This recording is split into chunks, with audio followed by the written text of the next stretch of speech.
गवाही है चंदा सूरज, गवाही है चांदनी, आ दोनों मिलके बनावो प्रेम के रागनी।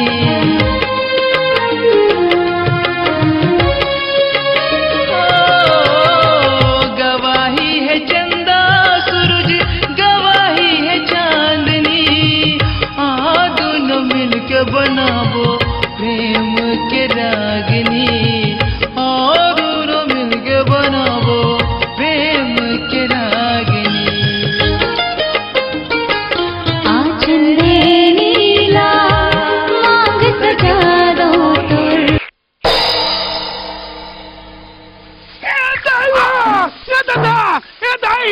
बचाओ बचाओ बचाओ, ये दादा साले आखिर काटने देखो, साले रास्ता बात खा रही थी।